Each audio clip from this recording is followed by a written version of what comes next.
right, guys, we're gonna work on this adorable little cabinet. I don't know anything about it. I picked it up at an auction and it's really in good shape. This I forgot what you call it when the stain is getting all funky and worn. It's got some mold issue here, so we'll see if that just needs to be cleaned or what, if it's created any pitting or not. I do have the other handle. I don't know whether we'll keep those or not. I may just try to find something, some little brass knob or something to put on there. I do not think those are original, but I do have the other one. Yeah, there's no way that's original. Okay, so yeah, we're just gonna make this tiny little cabinet over. I'll make a nice little nightstand or side table, and let's, I don't know, see what we do. Okay, so we're gonna try a vinegar mixture. We've got our little bottle half full of water. We're gonna do a 50-50 vinegar water mixture. So I have a jug of concentrated vinegar.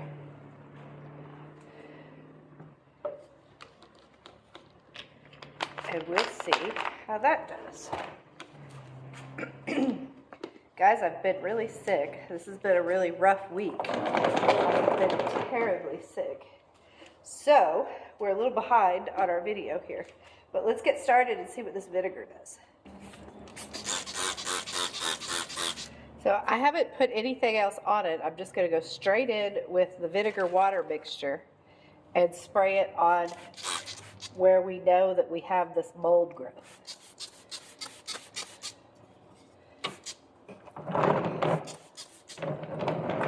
It really seemed to be mostly on the front and that one side. But I'm going to go ahead, go everywhere here on the front at first. And then we'll get a brush and scrub it off.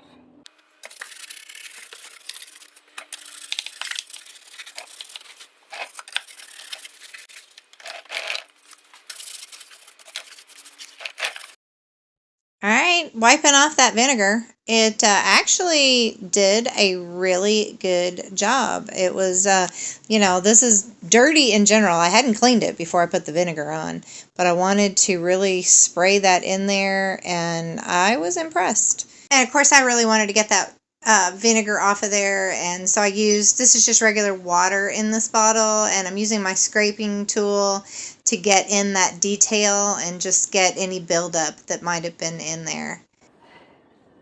Well, here we are. We have tried the vinegar wash and scrubbed it, and it is dried, and it needs some sanding. So we're gonna go ahead and sand on it. I can tell you I'm still not feeling well, but I'm hoping that getting back at working on this project will help be just the medicine that I need. So I'm not trying to sand all of the stain off. This is really just more of a scuff sand, but then also some of the stain had really become kind of textured, and I don't know, there's a word, I just can't think of it, that happens when the stain does that. So I am going ahead and making sure that it's smooth, and then giving it a good scuff sand all over to really give my paint something to stick to. So it was an older piece, and a lot of the finish, it wasn't really that shiny, but you just never can tell, so I wanted to sand it all smooth. I picked up these awesome sanding sponges from Amazon. I'll put the link down in the description. I do get a tiny little kickback when you order from my Amazon link, but they really make it nice because you can press down in there and it doesn't hurt the trim. Okay, so everything has been sanded, wiped down, and now we're going to use DIY Salvation Solution, and we're going to give it a good coat or two to try and keep the tannins from this from coming out. One of the things I found when I was going through and looking at this is that apparently, so two things.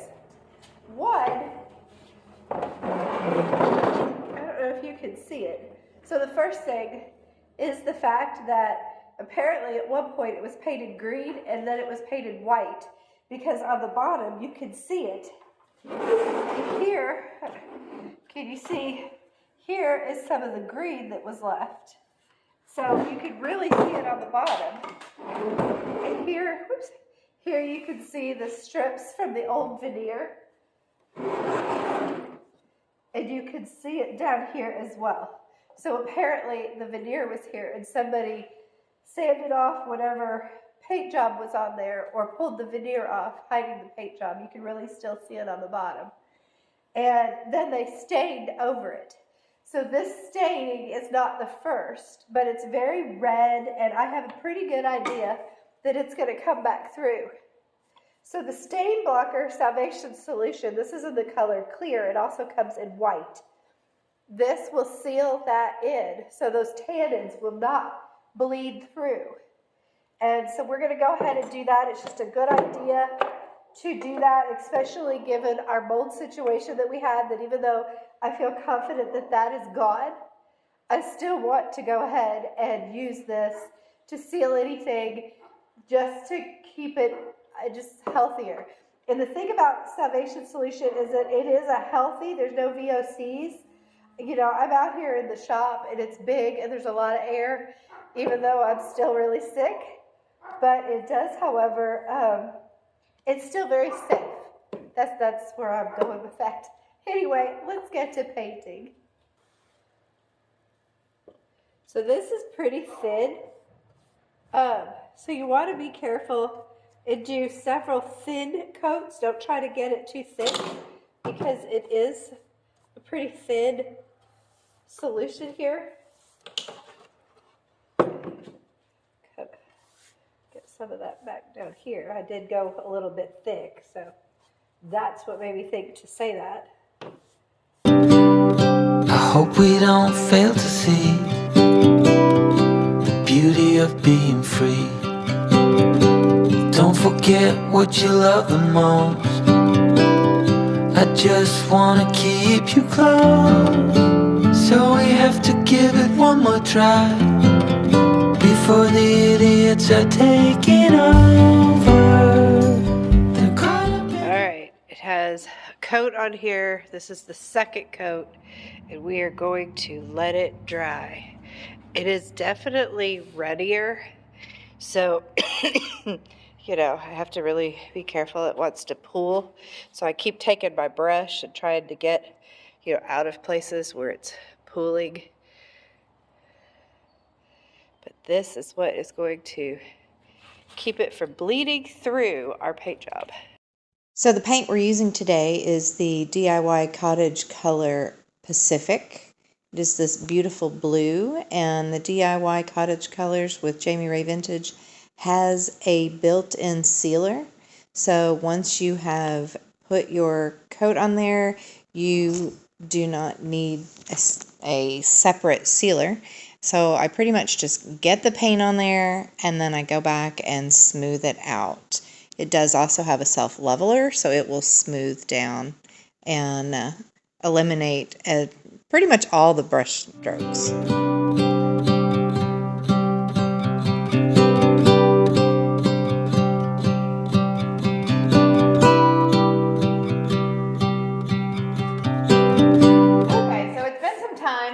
Not only have I had a little bit of time to heal, that, however, was not the reason that this has been sitting for several days. It's because we had a major flood in our basement that I had to deal with, and I couldn't get back out to the shop. But I think for a first coat, we're looking pretty good. I intentionally, I don't know, these are going to be painted a different color because we're going to be putting in paint inlay on them, and I'm going to try to do them in white. But before we start doing white paint, let's go ahead and get a second coat of our Pacific and get this on here. Just going to do the same thing I did before. Get the paint on there, and then I'll start moving through and smoothing it out. It does have a, that leveler in it. It will self-level, but I still will try to get all of my brush strokes going in the same direction after I get the paint on there. You can really see how good that second coat goes on and how well it covers. Once you have that first coat, that second one really sticks and just gives you that full coverage. I only put 2 coats on. Hey everybody, if you have stuck with me this long, then you've actually been here for weeks and you didn't even know it. Seriously, we are back in the shop after a couple weeks. I absolutely love how this is turning out. We're gonna get back into it. I think it's gonna be amazing when we get our paint inlays on the front. But first I wanna say, if you are not already a subscriber of Ampersand Unique Gifts and Home Decor, I would love it if you would hit that subscribe button and share this video out, share the channel out. We are trying to grow, so I would love it if you would share that. If you like DIYs, if you like upcycles, if you like thrifting, if you like reselling, then you're definitely in the right place. My name is Sarah. Thanks for following along. Let's get back to it.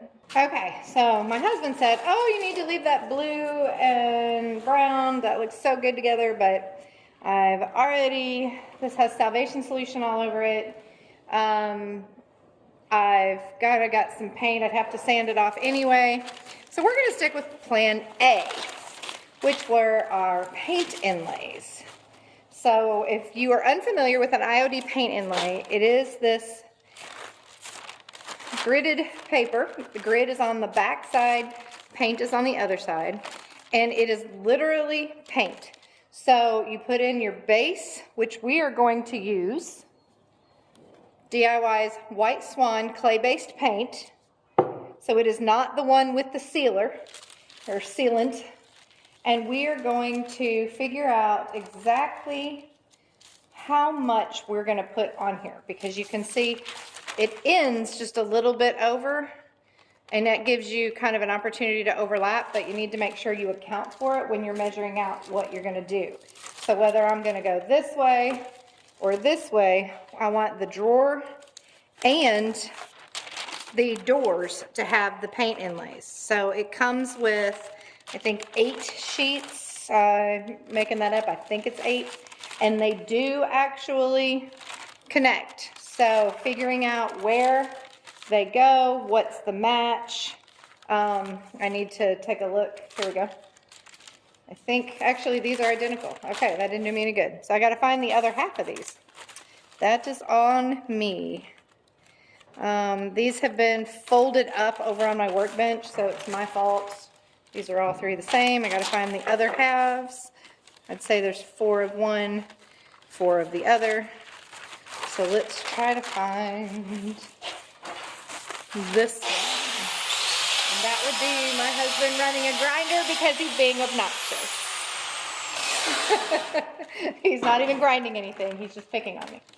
All right, so I got to find the other half. So let's get going. I'll measure these out. Okay, I honestly made a mess out of this because when I started putting them on there, paint side up, it meant it was backwards, which wouldn't make that big a deal, except that my doors aren't the same size, because this one has a little bit of a lip. So no problem, just grab the other sheets and do it the other way. Well, it didn't work out that way because of how I had cut it. So anyway, I've managed to, and I'm not necessarily going to try to put it together taped like this because some of the ways they overlap, but at least I will know how it goes. And then I got my 2 top pieces here just fine. So what we're going to do now is we are going to paint it. I have taped it off to save so I don't get white paint where my blue is. And now we're ready to get started. I hope we don't fail to see the beauty of being free. Don't forget what you love the most. I just wanna keep you close, so we have to give it one more try before the idiots are taking over. They're caught up in the race of wanting more, and we can tell one from the other. Okay, let's get ready for the magic. So I did do 2 coats here. And that is because there are areas within this design that do not have a print. And I wanted to make sure that I really did have full coverage in those gaps.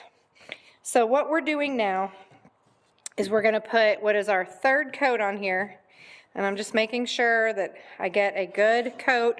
This paint is still really goopy. I'm going to go ahead and just kind of put a little bit of water in there.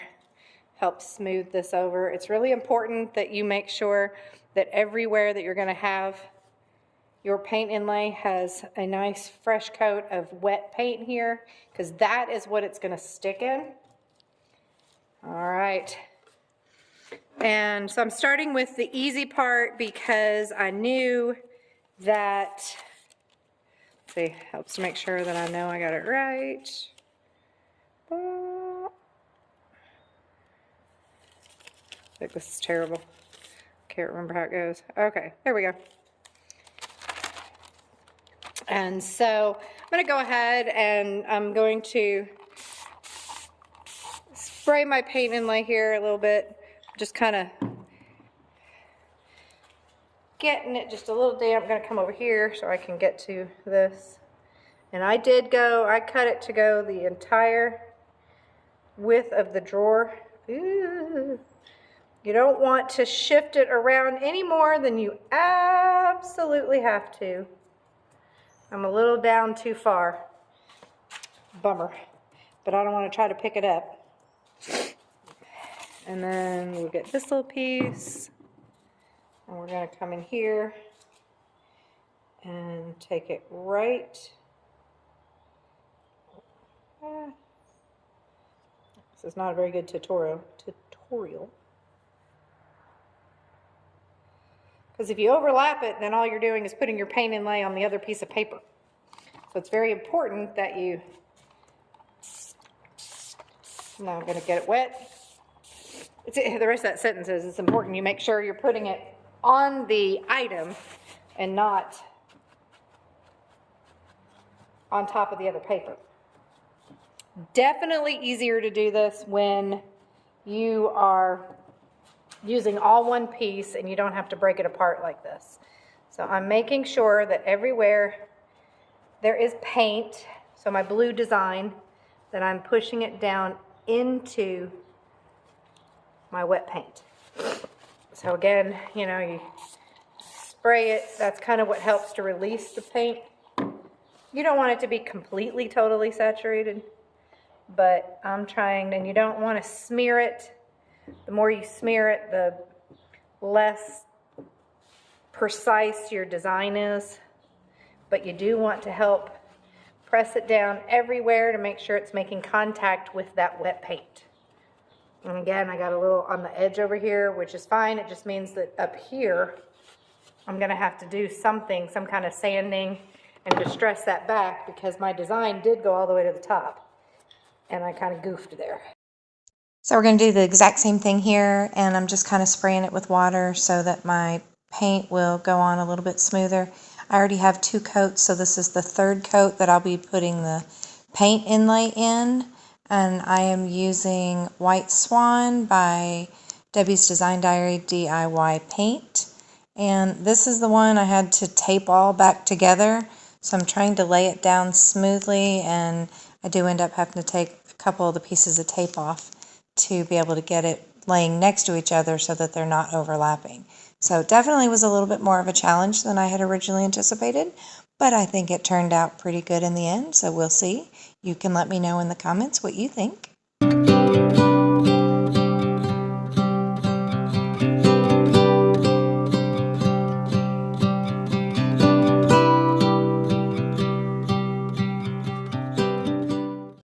Okay, so you know that it's done when it's all pale again and it's dry to the touch. And sometimes it's about 15 minutes, other times it can take a while. And to be honest, this has probably sat for roughly, I don't know, probably 2 hours. Went in, made dinner, and ate.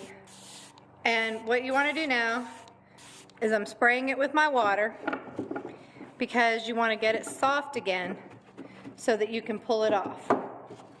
So I'm just kind of making sure the water is soaked in everywhere. If you start, tools here, there we go. If you start to pull it up and you feel it resist, then go ahead and spray it a little bit again, because that means it's not quite wet enough and it's not releasing. So here we are. Now, I use Debi's Design Diary clay-based paint, and that means that you want to save these pieces because you can use them again. Sorry, just realized you can't actually see. Okay, so I still have this piece. So this is where I've peeled it off, and this is one that I haven't peeled off yet. I'm going to go ahead and kind of get it wet again because it's pale and not. There we go. I'm going to get a hold of this. Try to get where you guys can see it. And I'm going to peel it off. And I'm going to leave these so that they can dry. You can get up to about 3 uses out of them. Each time they're a little paler. But you can see there, you can see where it has a little bit of the white in it, but it still has paint on it. So just remember, whatever your base color is still going to be present. All right, let's go over here and take a look at this piece. So again, same thing. Got a board on the floor I'm tripping on. Okay, so same deal. Okay, so I realized that my camera slid down and you couldn't see anything I was doing. So I'm going to go ahead and start from here and just kind of talk about it. What I was saying when you couldn't see it, so I'm going to start over, is that here you can see the line where I put the 2 pieces together and it left a gap. Here is from a fold in the paper, but we're going to let this dry and then we will distress it. We're going to seal it. Then we'll distress it a little bit and blend that in so it just kind of looks like it's faded instead of looking like you had 2 pieces put together. That way it sticks with that hand-painted design. And of course, I could take some of the paint and kind of blend in or use some other colors, but we're just going to distress it instead. Again, going to let it dry, seal it, distress it. We will distress the rest of the piece, and we'll put the drawer back in it, put the hardware on it, and it will be done. I am very excited about how this turned out, but let's go ahead and start getting all of our tape off of here, because then we will begin the fun part of sanding. Okay, so we're going to start with just covering it with a matte spray, and it's really because I don't want it to bleed. So we're going to be sanding it, but I'm just going to kind of do that to kind of keep this from bleeding. Spoiler alert, I did not use enough coats of the clear coat, and as soon as I began to sand, it started to blend the blue and the white together, and there was blue everywhere. So I did not get enough clear coat on top. So I went ahead and put more clear coat on it on the cabinet, and then began distressing the other areas while that clear coat dried, so that I did not make the same mistake on the front of the cabinet that I did on the drawer. I tried to save it and there really wasn't any way, so I ended up sanding it, and now I'm just kind of picking off where some of that paint was pulled up in the corner there, wiping off all of the excess, and we're just going to go ahead and paint it blue with our Pacific and leave it blue. I thought about going ahead and painting it white and putting the paint inlay on it, and decided just to paint the drawer front blue. I'm really sad because I thought that paint inlay did really well there. But the good news is I did get enough clear coats on the front of this. I sprayed it about 2 or 3 more times. And so now, even though that blue is kind of, you can see where it creates a blue dust, it does not blend in with the white because it has been sealed. So I'm free to sand and distress and smooth that out and just wipe off the excess without any blending of the paint. Okay, so I realized when I did the sides and the top that I had turned the camera off, and I thought I turned it on. So you missed the waxing of the sides. So you're gonna get to see the exciting part, which is the front anyway. So we're using Sweet Pickins oil wax. I shake it up just to make sure that all the pigment that settles in the bottom is mixed in with the wax part at the top. I'm gonna pour it in a bowl, and I'm just gonna apply it with a chip brush. So I've already done, I don't know if you can see, let's see, my tripod keeps falling. So here, I don't know if you can tell the difference here and here in the garage light here. I'm gonna see, hopefully it will stay there. All right, so there we go. So what I'm doing, I'm actually just going over the entire piece with that dark oil wax because it was sealed, because the actual Cottage color paint has a built-in sealer, so the blue has been sealed, and because we put all those coats of the clear spray over our paint inlay, it's been completely sealed here, and I'm not worried about having to put another coat down before I start with the dark wax. So right about now, if you've not seen anything like this before, you're thinking, oh my gosh, what is she doing? But I promise it's going to turn out perfect once I get this completely covered and then begin to wipe it back. So once I've let it sit there, and I really only let it sit for about 5 or so minutes on this one, if it depends on how dark you want it to be and how long you're going to let it sit, but I'm wiping it back, and it's just keeping that dark wax and all the little grooves and crevices and crackle that was on my paint inlay. And what happens, normally had I not sealed, and if I was using the straight clay-based paint, I would have actually have put a clear wax or a clear oil down first to allow a little bit more control when working with the piece. But I'm just going to take rags and wipe off all of the excess here. And then for even more control, I can use a clear wax over top of it. So if it's still a little bit dark for you, you can use a clear wax, and you can see here it just kind of acts like an eraser, and it's going to brighten that up, but still leave that dark in the little crackles. Returning back over to our drawer, it has a beautiful smooth coat there. I used 2 coats, and I'm just stressing it back, and it is pulling back that white. So at first I wasn't really sure. But then I decided it looked kind of neat because of the white that was there, on the doors, and it blended in okay. And I'm using my power sander here just to kind of clean up from where I got paint around the edges. I just wanted it to be a nice, crisp, clean look there.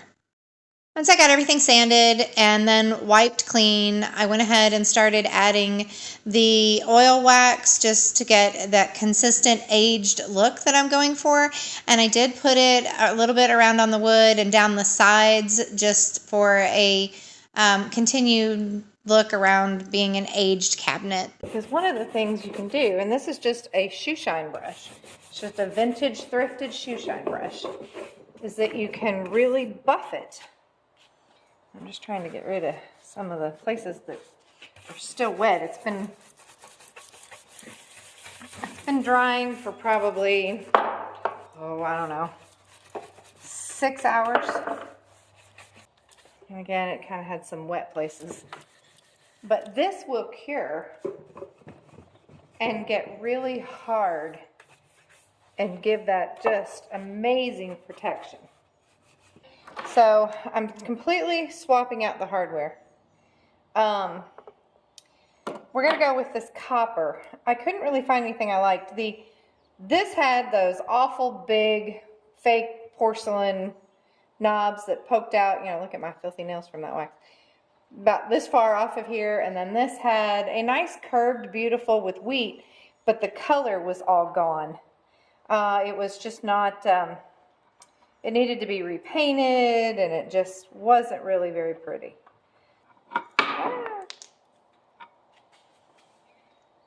When you're trying to hurry and you just make things worse. All right, let's see what we got here.